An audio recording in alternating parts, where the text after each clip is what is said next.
you and hope you had a great 2 weeks. Good to be back. I had my yearly event fundraiser that I do every year, the week of either this week or last week, and it happened to have been last week through Memorial Day this year.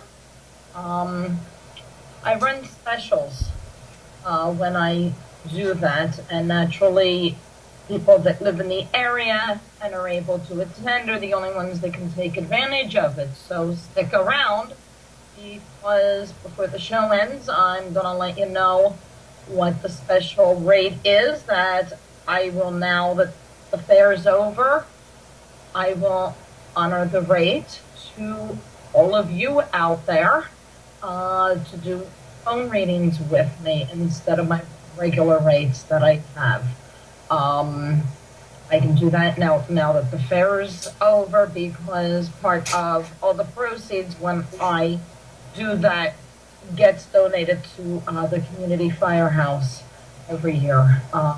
So now that it wouldn't be in competition with that, I'm going to offer it to everybody else as well.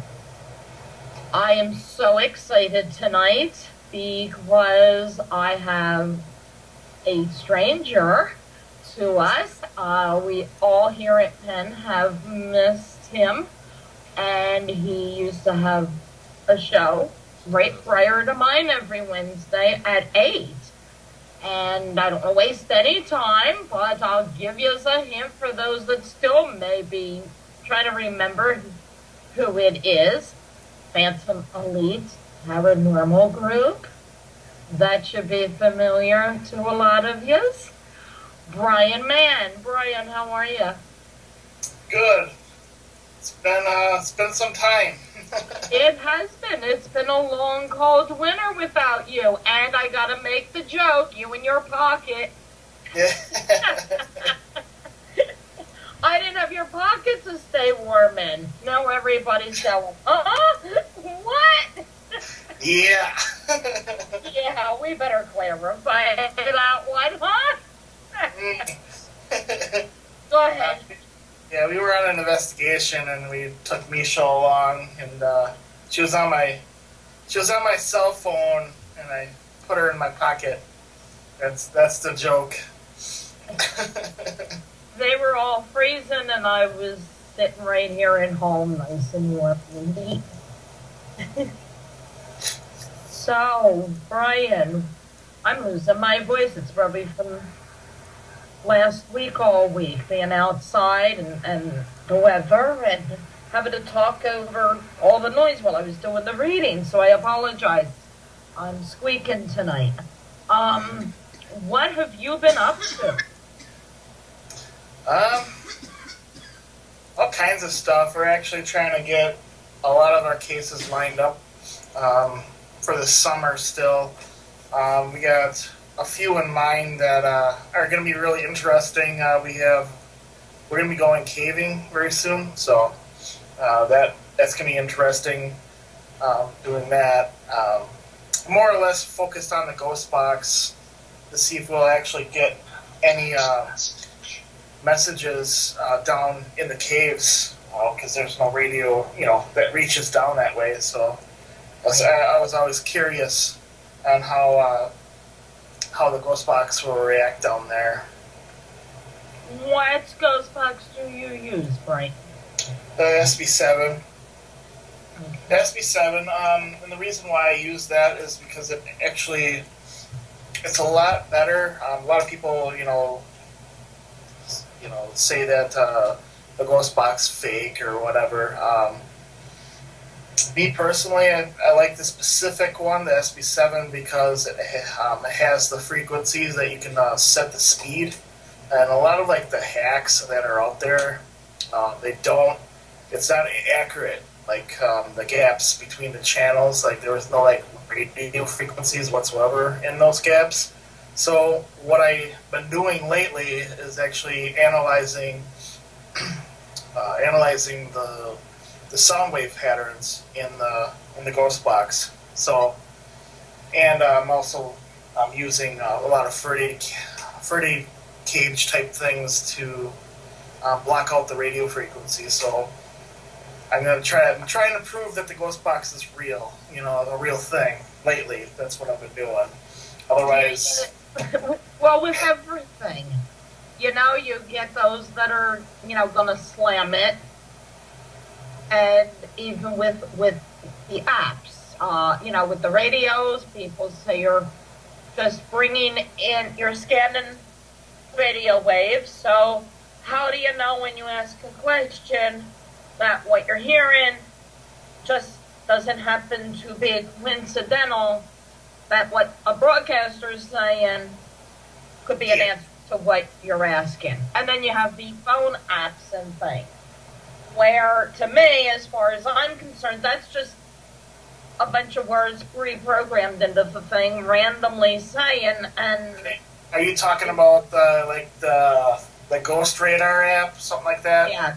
Yes. I've gone out with people that use them, and they're just standing there going, okay, then. I mean, I have to admit, I've used them myself, just to see if they're... I can't, because I don't have a phone that does any of that. My cell phone is just calls, so... a lot of people are misfortunate that they can't, sense spirits around, and I don't know. I think some people shouldn't be able to pick up on spirits that are around, because I think a lot of people wouldn't be able to handle it, and even a lot of psychics, we can't even handle it sometimes. It's just I think a lot of people have that misconception that, if they get one of these devices and, they start talking to the ghosts, and that, is their mind actually going to be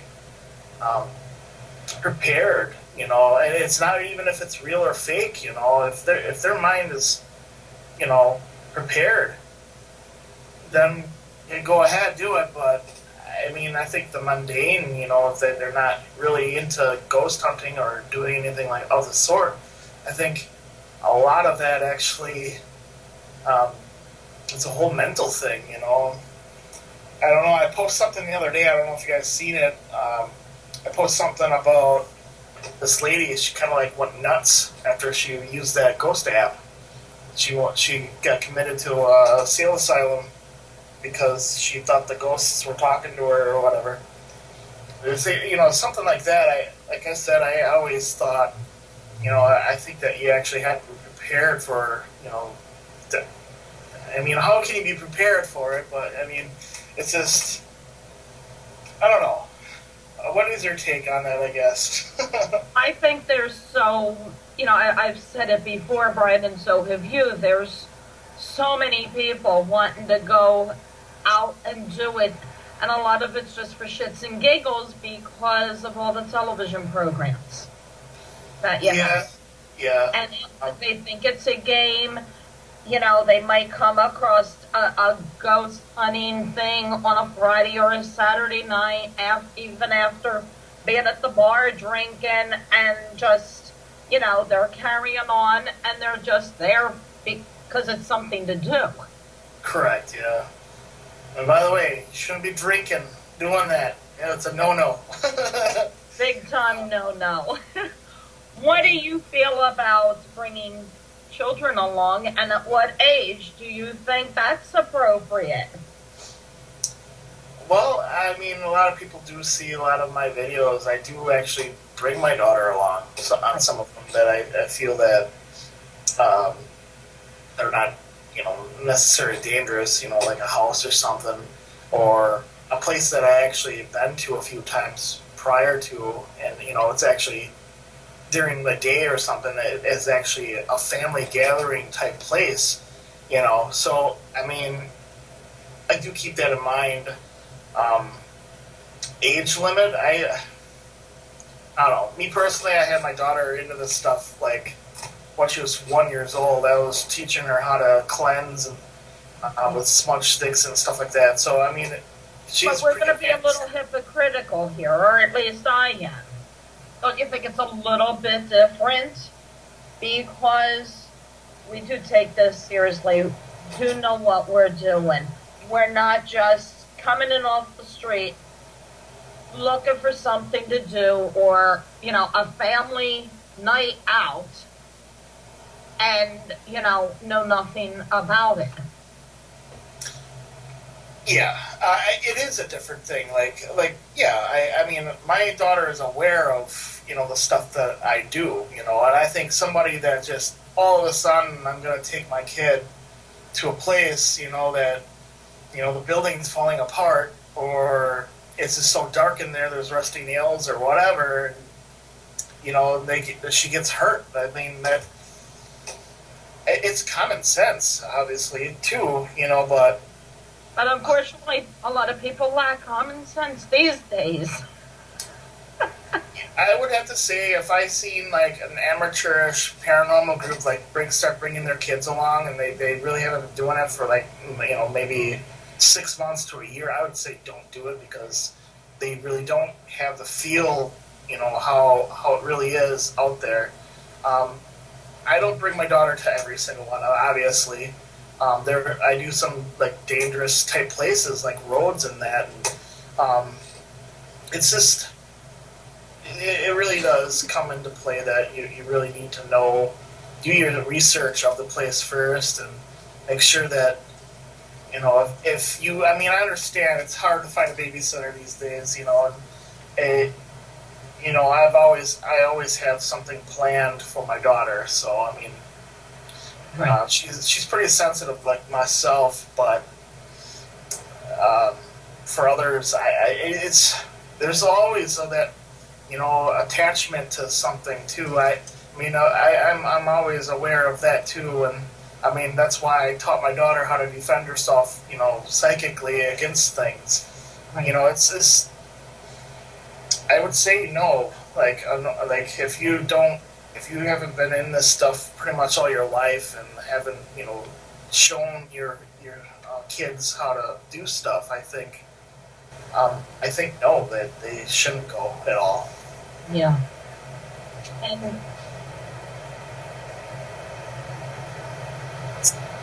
And that is the things that people don't consider.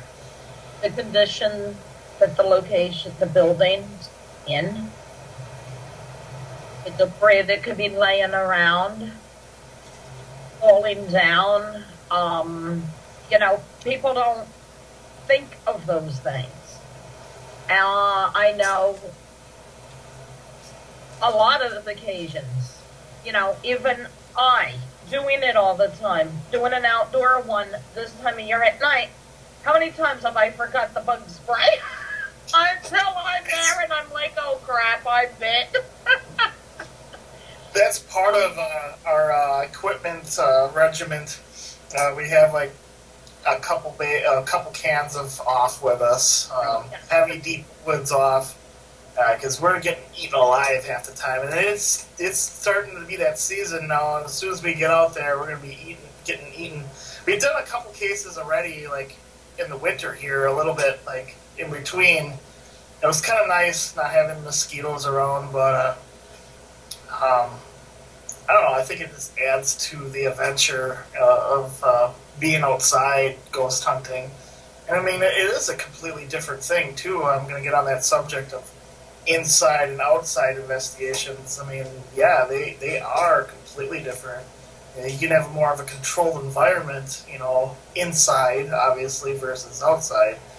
So, a lot of our stuff outside it's difficult, to try to get those animals and those weird sounds out of there, but especially the crickets. Technology. Especially the crickets. Yeah. Recently, I mostly throw out all pictures wise, outside pictures. We take a lot of pictures outside, but I pretty much throw them all out just because, there could be dust or something in the air, bugs flying around. It's just kind of pointless to take any pictures, really. We just take it just to verify that, some areas that we've, covered outside. So, I mean, You know, name bugs. Oh yeah, I mean, I'm really harsh on video, on photos altogether. So I'm fine. Very, very hard to convince me that it's paranormal, especially if it's just a photo and you have a bug flying across the screen and you say it's a fairy or something. I can't do it. Me neither. I've been seeing a few out there. I know there's several groups that just, you know, everything's an orb. Every little circle's an orb. Doesn't matter if the picture's taken while it was misty, raining, or even with none of that going on. You're in a dirty house. You're walking around. You're moving the dust up in the air. My point is with that is, like, learn how things are in the air. Like, don't, before you even go to an investigation, like, throw dust into the air and watch it, like, how it moves. Take the camera, take the night vision camera, and turn on that IR light, bounce it off things. If you blow smoke in the air, just to see how it moves in the air. Videotape bugs flying around. And that alone will help you improve your investigations altogether. I just think that people need to do stuff like that more. They do.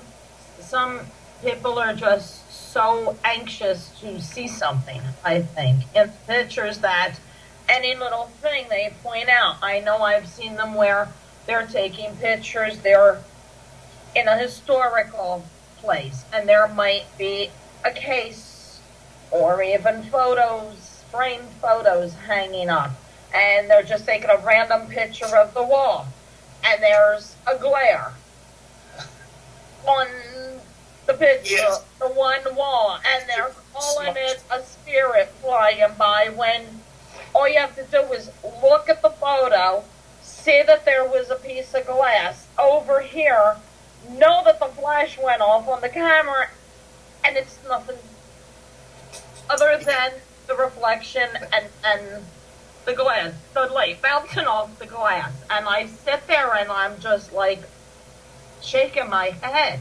And that makes it hard for people that actually do this all the time, and like we're trying to prove it to be real, but then like we have somebody taking a picture of a reflection off a mirror, that the mirror was just simply dirty, and it looks like a freaking face on it, and then some like scientist comes along, or somebody, a photo expert comes along and sees what it is and tells the group what it is. And they get all offensive and start screaming at them, and you're bashing on us, blah blah blah. Right. And it's just hard for when we actually one of these days when we actually have that definitive proof that something is real, that what we're doing is real, or the concept of it, real. When we actually have it, it's going to be almost impossible to say that it is paranormal. Well, I want to hold that thought. I want to get back to that because there is something floating around. I don't know if you saw it on the internet, but I want to touch on also the with the giving us the bad reputation and things like that because of everybody just saying everything in the picture is paranormal. I'm actually in a couple weeks going to be doing a show with a guest that is from my area, who I've seen at investigations a few times, and he had started his own group. Now, a lot of the ones around here that I have gone out with do the things that I'm talking about in your mention, and with the orbs and the reflections and things. And there's so much of that around here. That's why I don't go with the group. And he's coming on as a guest to tell why he stopped his group and the paranormal investigations, because everything he witnessed with the majority of the people around my area, we're doing these exact same things and just making it look like it's just a complete hoax. So he just quit, huh? He quit, and he doesn't even believe in it anymore because he's been around so many of these people in the area that just, they're smoking a cigarette, somebody flashes a, cigarette smoke is the, he hasn't really been around anybody that takes it seriously. So I'm going to be doing a different type of show on this to get that angle from somebody that actually was in it and just said, you know what, this is all BS. And, discuss, some things with him that, what went on and bring up. Well, it really does come down to patience, too. He's going out with. What, Brian? It really does come down to patience, too. It's, you're not going to get something every freaking time. And then, I don't know. I think it's a toss-up sometimes. Even though I can see them or hear them or whatever, what I do, sometimes we'll go to a notorious haunted spot and absolutely nothing happens, and you want it to happen so badly that you have one team member that thinks that it's absolutely haunted, and keeping that view. I mean, sometimes even I this stuff isn't real until something does happen. It's just. I'd have to say to him, just be patient. And there's those people out there. You don't necessarily have to have a team. Right. I've done this a long time before I even had a team, but still, it's. I don't know. In a way, I kind of feel sorry, because that it can be fun. I mean, it can be fun, and if you take it too seriously, sometimes I mean that does take a toll on you. There was a time that that's all I could think about is going on cases all the time, and it's just hard sometimes, especially when you see all that going on. I see it, we all see it all the time, and it's just I guess it's sad in a way, but if he takes people like him maybe take that step and say, hey, prove it that it's not real, it's BS, take some photography, some picture taking classes, go get professional with it, right, become an analyst, that's all I can really say, I want to touch on, you said about, outright proof. Did you catch, I guess it was maybe a month and a half, 2 months ago now, it was on the news. And at first, I had thought it was somebody like you or I just there. It was a soccer match over the UK. I'm not sure where. It was overseas. And I just thought it was somebody, one of the fans, videotaping the soccer match. And for whatever, afterwards, they edited the footage to have a spirit run across the stands that were on the other side of the stadium, because it's so solid, so formed, running straight through the stands, and the fans that are sitting there, and they're not even looking or moving, they didn't feel anything, speeding right through them. And that was not the case at all. Supposedly this was being broadcast live, and I don't know what was going on, but the news camera was taking a random shot of the fans. They were maybe on a break or whatever, and it was live on the newscast when it was being taped.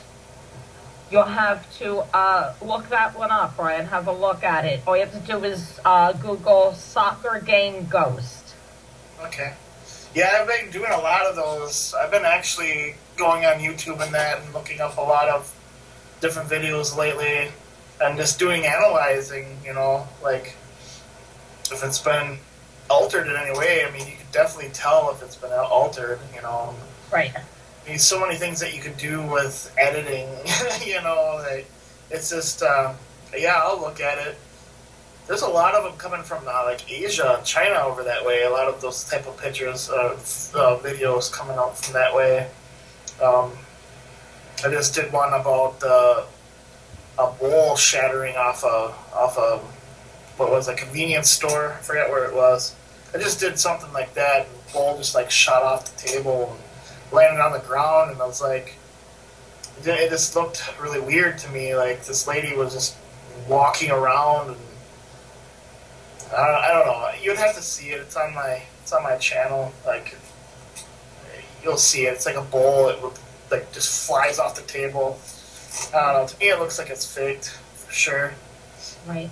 But I mean, there's so many out there. Like, see, I think I've become like really good at editing and seeing how things are actually done. Actually, since I've been doing my shows and that, I mean, I can definitely tell a lot of things, from what you can do or what you cannot do, and debunking, doing experiments. I love doing experiments. That's something that I think a lot of paranormal teams need to start doing. Is experiment. And why is it doing that? You look at the dimensions of it, the physics of it, and make sure that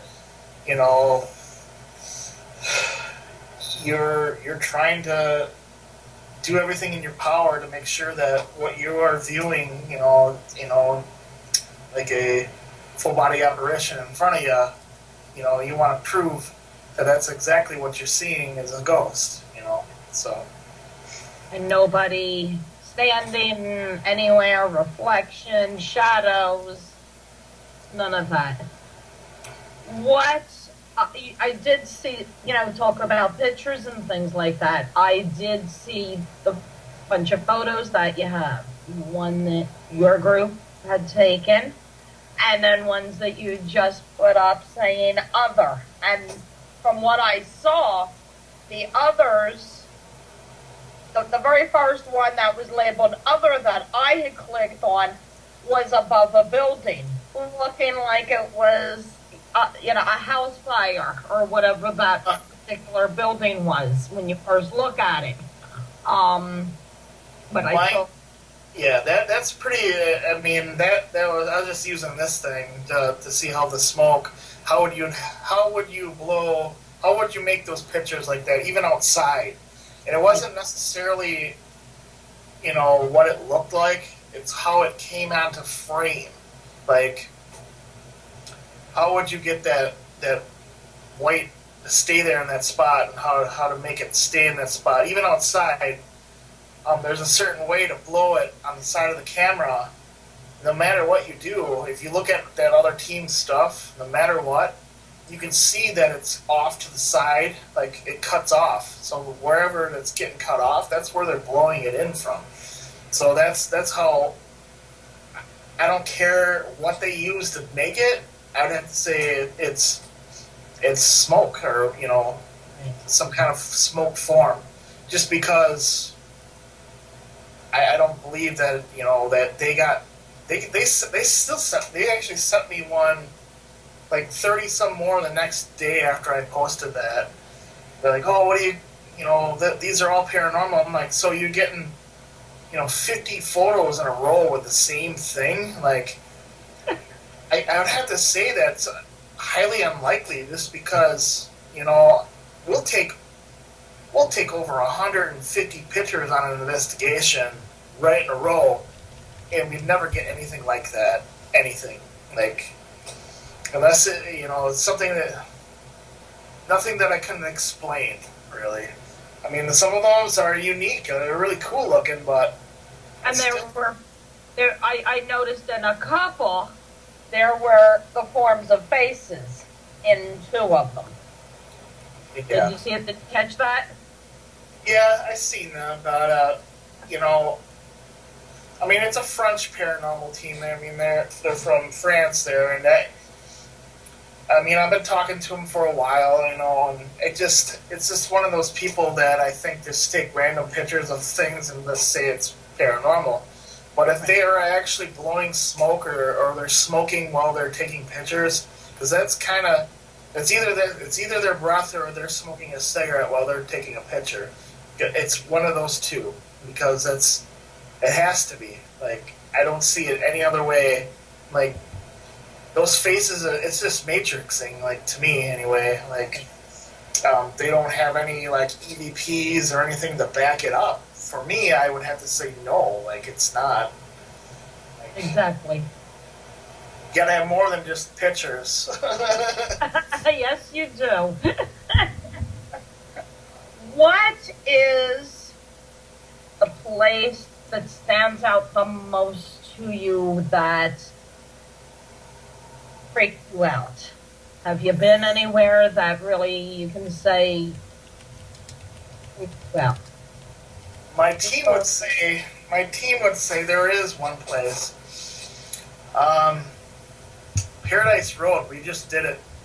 We did it last. Well, I don't remember. We showed up there, and the area was just heavily too dangerous at the time because it was around Halloween, and we pulled up to the place. You know, it was just a normal place. We're driving there. And we stopped on the side of the road, and I could feel like. I mean, you remember Fitzman's. This place is a little bit darker. I would have to say, like, I didn't want to get out of the car. How dark it was. Like it. I instantly. It was nothing to do with how creepy the place looked. It was the feeling that I got. Like, I don't know if you believe in it or not, but there's a specific kind of demon that. I wouldn't even consider them demons, but they like to cause mischief. What's they're called? I'll have to look it up. Forgot their name. But anyway, they just cause so much damage. You know, they also even try to kill you. I don't. No one's ever got them on camera, obviously, but in my mind, I could see them. These little dark creatures that are just running around out there. They don't talk. They don't really do anything. And the thing is, I didn't know the whole report of the place until I came back to upload the stuff, because we came back a second time and we actually have a video of that place. We just did it, but there was actually a lot of real deaths on the road, like accidental deaths, people dying left and right on the road, and it was just Really? I didn't really know all this until I just read that it was haunted. There was something about witches or whatever, so we just went out there. And it's there's so much stuff about this that, I mean, there's folklore, there's rumors, and there's that stuff, but then there are so much rumors in the area that at least one of them has to be real, and I'd have to see, this place, like, I don't know if you ever watched the show Reaper. Ever watched the show Reaper? Yes. And those little things that cause accidents for the people to die?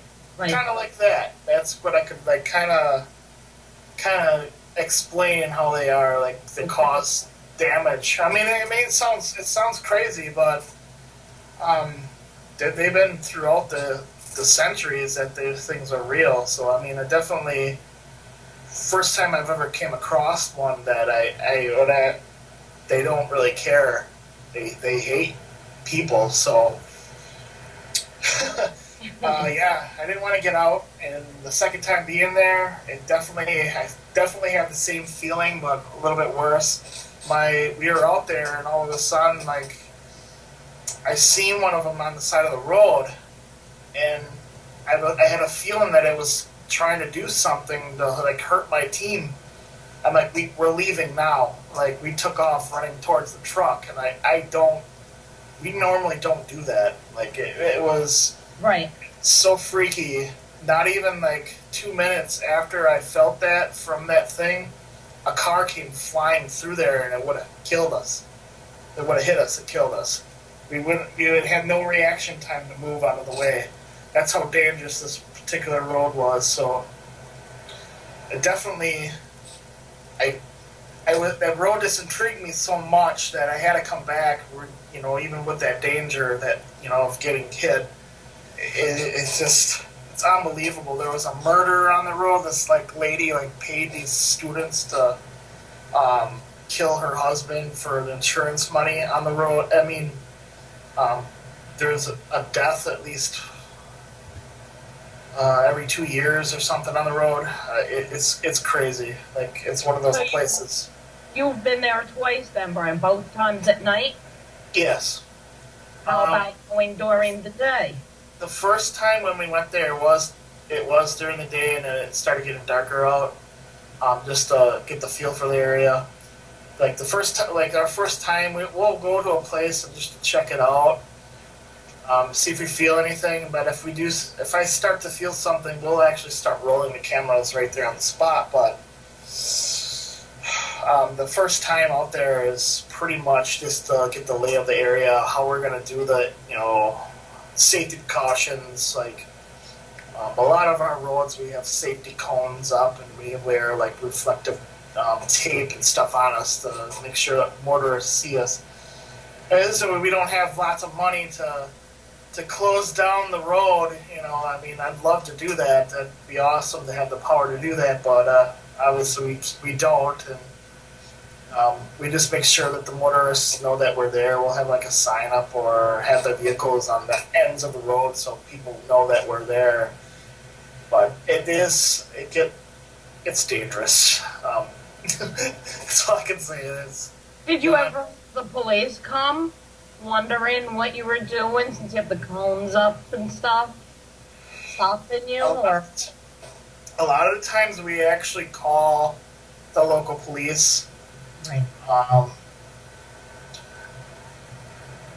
One time it's happened when the cops, it's actually that particular road, the first time we were out there, because it's so dangerous, the cops were concerned that, you know, it was around Halloween. It's one of those roads that people, you know, that they go out there and do stupid things. And right. We actually caught the cop off guard with our cameras, and he was acting he was nervous or something. Like, I actually started interviewing him. I'm like, so you're out here all the time? I'm like, what is this and this and that? And it looked like he was completely lying to me. Like, he was looking down on the ground, and it was weird. Like, we like reversed roles. Like, he was supposed to be asking me why I'm out there, blah blah blah, and we have all these cameras, and I'm interviewing him instead. It was a blast. You caught him off guard with that, and I'm sure he probably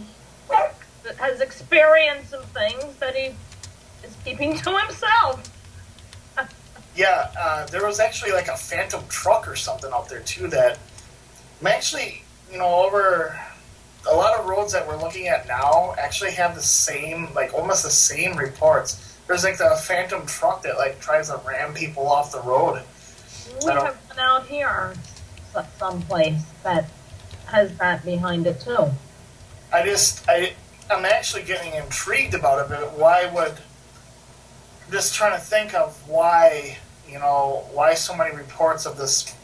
Kind of reminds me of like Jeepers Creepers, that beat up truck, you know, like chasing you off the road. That's exactly what my thought was too. Yeah, I don't know, like, if it is somebody, like, so many places that, you know, see this thing. Like, I was trying to get Jesse during the show to explain what would manifest that. Why would it do that? Like, you know, why would something be ramming people off the road? He's like, yeah, a phantom driver and a phantom engine, he goes. And I'm like, yeah, obviously. mean, it's just, is it the energy off the road, or was it somebody that just died, or is this some maniac that wants to ram you off the road? And like all these places, there's so many of them that are similar. So there is, and you have to wonder sometimes too. Is it just, different places just thought, oh, that sounds like a good story to tell, so let's add it to the thing. I mean, it's cool looking up the legends and stuff. I'm like, like Ridgeway, like when we went to Ridgeway, like the whole town has a ghost story to it. Like a phantom headless horseman comes into the town and like somebody goes missing every 40 years. And I'm like, I never heard of such a thing. So, I mean, like, is it true? Like, we had to go and look, obviously. When we get there, but you find out like half of the legend, it was somebody that just made up a story, but there's other things that are true about it that comes along with the legend that makes it into that legend, I think. Yes, we have, I did one a couple years ago, visited a cemetery. I had to call the police station to let them know. Had to arrange it with church as well because the cemetery was on their grounds, and went through all of that, and the police just said there's a couple very nosy neighbors right there, so they thanked me for letting them know, because they said even they're going to be bringing us nonstop, try to tell us you're in there messing around. Impossible. They're impossible. Like we don't even bother with night investigations. If we go to a cemetery, they have to be during the day because I don't want to deal with that. It's just, especially if a church owns it, like the Catholic Church, you film the wrong thing and you'll have some people breathing down your back. Yes, you do. But, with work schedules and everything else, it had to be done at night. And the one story is against the road, again, another street, is a girl named Mary is heard and seen wandering up and down the street in a gown. She had died with her boyfriend the night of her prom on that road. And naturally, at that cemetery is the gravesite right there. So that's one of the ones we have around here. Her name is Mary. Lots of Marys back then, from way back. Yeah, we have a few Marys around here too. Mary and Elizabeth seems to be popular. There's a tombstone that bleeds blood that we were trying to look for one day. It was Mary Blood. Her name was like Mary Blood or something like that. Her last name's Blood. It's kind of cool. I don't know. Maybe that's what they got, the idea that the tombstone was bleeding or not. I don't know, but I mean, we have another one that we're actually gonna it's probably gonna be one of the next ones I go to. It's called like Bloody Bridge Bride or something like that. It's like a bridge where, I don't know if you see it on my Facebook page, on the Phantom Elite Paranormal's page. I have the stones. If you see the stones, they're all like stacked up. That mysterious, like these stones that stack up, like they shouldn't even be like that. So we're gonna be going there. But supposedly on the wedding night or whatever, she died on the bridge. So we're gonna probably be doing that place too. But yeah, I mean, there's a lot of like stories about people getting married and dying. I mean, there's a lot. There's at least 3 of them that I can think of within this area. I just haven't gotten around to them, but we have so much stuff here in Wisconsin. It's I don't even scratch the surface of half of the places that are out there. We have We still have to do that werewolf thing yet.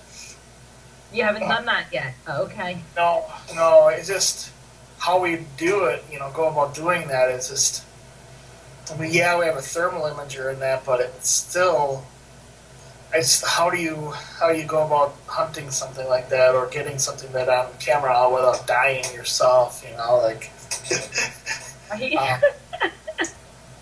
Besides, I asked you, like, the place that creeped you out the most. We're having a question in the chat room. Do you have any favorite place, and why? Favorite place? I like them all, to be honest with you. But obviously, Do you have a place that you go to more often, Brian? The ones that let us in, I'd say J Road would be one of the ones that we go to a lot, just because it's close by and we've gotten a lot of cool stuff out there. The top two, it would be J Road and the Ramada here in town, Fond du Lac here. That's one that we've done many, many times. And it's one of those things that's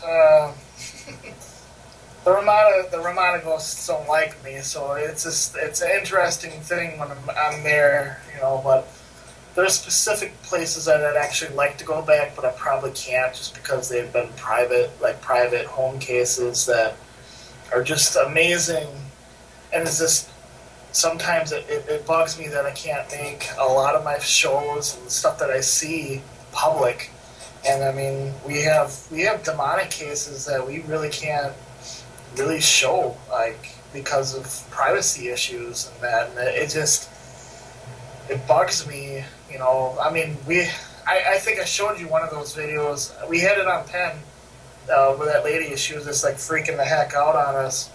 That she thought a demon like killed her, kid, and that was like one of the first cases that we made public like that. It just horribly went wrong, making it go public, because we'd exposed a fraud with that too. So I mean, it's just so much stuff that I like to show. I like to show everything that we do, even the fun stuff, the boring times. That's. I like to show people how it really is, and I guess I pride myself on that. Versus any other show that you see on TV, or they're all there trying to say that this is absolutely the truth, whatever. I'll say, I don't know what it is. If it's something that it's unexplainable, I'll just say it. I don't know what the hell it is. I don't know what it is. So exactly. We're running out of time. We expect to have you someplace regularly on a show. Are you going to get back into doing that, or actually on Pen 2? We're on Pen 2 now. You're doing 2. Pen 2. Okay. Yeah, we're on there. Like a lot of the new stuff goes to there now. Right. It's just a lot easier to do it that way versus like one of us, monitoring the chat rooms or whatever. I mean, in a way, I kind of miss it, but it's just really hard right now. That, we're trying to get onto another different kind of schedule of the team. We're gonna have to do cases during the middle of the week now because I'm working so much, like on the weekends and that. So it's not working. Yeah. Having steady time is a problem too. Is there any more questions in there or no? Well, some people are seeing you for the first time and came on late, so they asked who you were. So let everybody know how they can find you and everything that you do and keep up to date. Yeah, we have a Facebook page. It's called Phantom Elite Paranormal. We have a lot of shows on there. We have a lot of older ones that and you get to see how my team develops over the years and how differently we react to different places.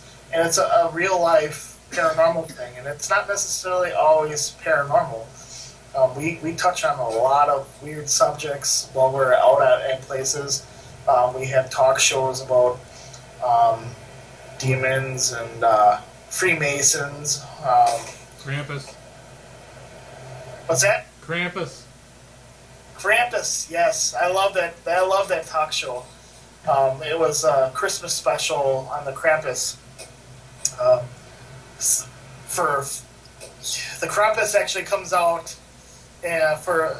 punishes little kids on Christmas.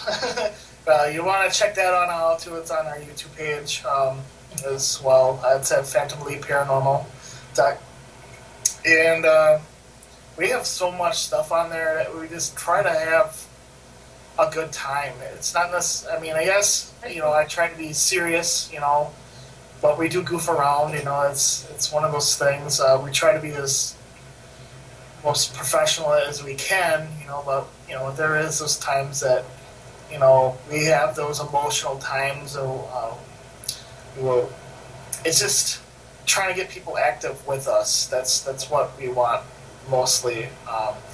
And we have a big fan base. I mean, we'll tell everybody how it is. It's fun. It's fun. I probably don't see myself ever stopping doing it. I've been in it all my life.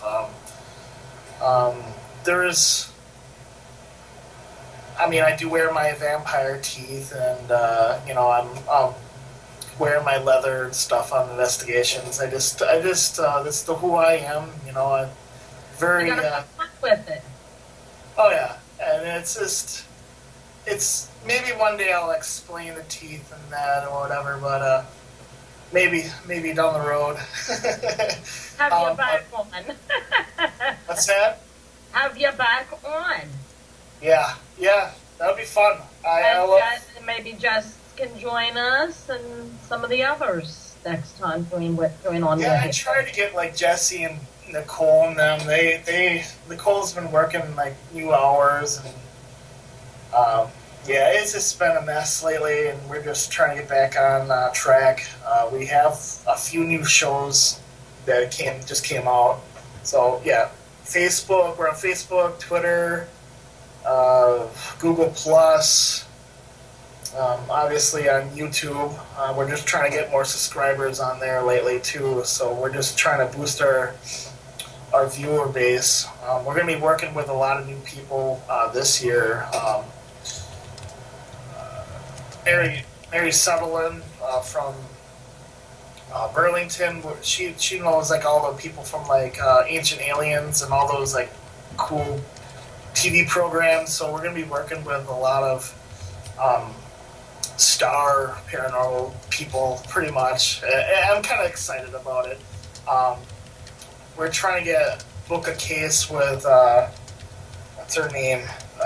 She's the author of the Beast of Bray Road here in Wisconsin. She's anything about werewolves. She's the person that you'll see. She's a pretty well known. So I want to arrange a meeting with her. I got to see her a little bit when we went to Burlington, the Burlington sci-fi conference there. I love what I do. That's all I can really say.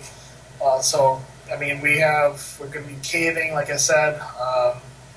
We have something really, really weird coming up too. We're actually going to have some suspension person, like he has hooks in his back. He's actually going to pull a truck on one of these haunted roads. That actually probably the one that you went to, because we have, but it's closed off, so we can do it. But anyway, what we do is do tests in that area before and after. The rush that he gets from pulling a truck with, I'm pretty sure you could do it other ways, but it's something he wanted to do, and I was like, you know what, we'll do it. We'll we'll put all kinds of like instruments on you and measure the area. Let's see if it increased some kind of weird paranormal activity. I mean, it's out there. I mean, but I love going out of my way to find new ways to arouse paranormal activity. So. Well, we have, before we go, so I don't forget first, the special that I ran at Fair last week, I'm going to let you guys have an opportunity to get in on it as well. You can have an hour phone reading for the price of a half an hour. So just go to the website, terrorbymesha.com, purchase a half hour, let me know that you heard the special offer here on It's in the Cards, and the half hour will get turned into an hour reading, with an hour reading for $50. And just real quick, because we got to wrap it up here, they're saying in the chat room, asking if there's any particular star that you would hope to work with. And they wonder, you know, with what they see on the television paranormal shows, is there any of them that are real in Hollywood? To be, I do like Ghost Adventures, even though I do start screaming at the TV set, you know. I can't really watch them, really. I really don't watch them. But Ghost Adventures is the one that would be kind of close to what I do. Like, what, I mean, I don't try to compare them to me or anything, but I wish they would debunk a little bit more than what they do, but you got to keep in mind that it is an entertainment thing as well. And I mean, I kind of have that myself, but it's not an important thing for me. My importance is actually showing you how it really is out there. But you got to remember, though, that those TV ones are based on viewers. You know, like it. That's how they get their money. You know, if they don't have any ratings, they're going to be out the door. So I would have to say Ghost Adventures. I don't know about working with Zach, though. I think he's all right guy. I like him, but I don't know. Like I'm kind of like I like to be the boss. So you know,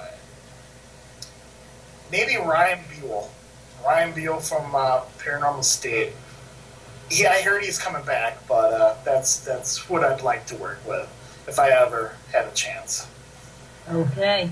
And they can see your shows on PEN 2 as well. Yeah. PEN 2 will list it. We have to go. The hour went quick.